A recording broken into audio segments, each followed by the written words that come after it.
Qu'allez-vous faire une fois que vous aurez pris votre retraite en tant que boxeur?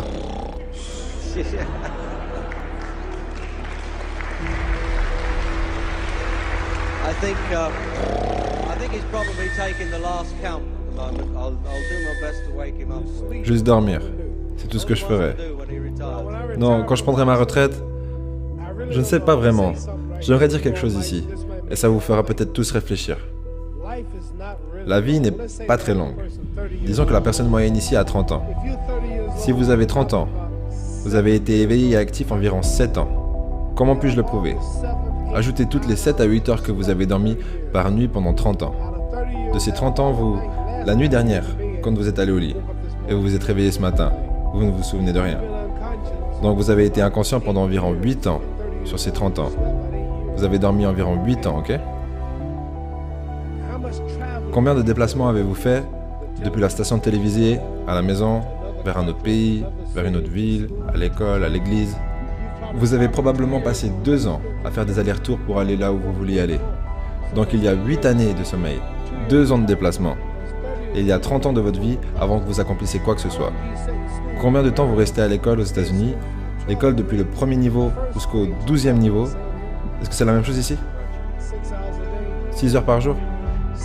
6 heures par jour pendant 12 ans. Au total, vous avez été assis dans cette classe pendant 3 années sans bouger. Du coup, 2 ans de déplacement, 8 ans de sommeil, 3 ans de voyage. Combien de films êtes-vous allé voir? Combien de combats êtes-vous allé voir? Combien de divertissements? Combien de temps au cinéma? À regarder des films, des concerts, des matchs de baseball? Ça fait probablement 2 ans de divertissement. Donc, d'ici le moment où... Ne vous perdez pas, vous allez voir ce que je veux dire. Donc, d'ici le moment où vous aurez des enfants, d'ici le moment où vous aurez éduqué vos enfants, d'ici le moment où vous aurez payé votre maison, vous arriverez à vos 60 ans. Donc, la vie est très courte. Et quand vous ajoutez tous vos voyages, toutes vos heures de sommeil, d'école et de temps à vous divertir, vous avez probablement passé la moitié de votre vie à ne rien faire. Donc, ce que j'essaie, j'ai 35 ans. Et dans 30 ans de plus, j'aurai 65 ans. À ce moment-là, nous n'avons plus d'influence. On ne peut plus vraiment rien faire à 65 ans. Ta femme pourra confirmer. Donc, ce que je suis en train de dire, c'est que quand vous avez 65 ans, il n'y a plus grand-chose à faire. Donc, dans 30 ans, j'aurai 65 ans. Et durant ces 30 ans, je vais devoir dormir 9 ans. Je n'aurai pas 30 ans à la lumière du jour. Je dois voyager en dehors des États-Unis.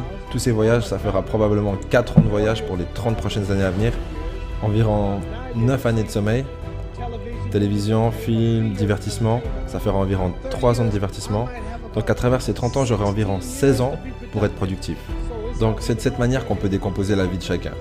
Qu'est-ce que je vais faire ces 16 prochaines années?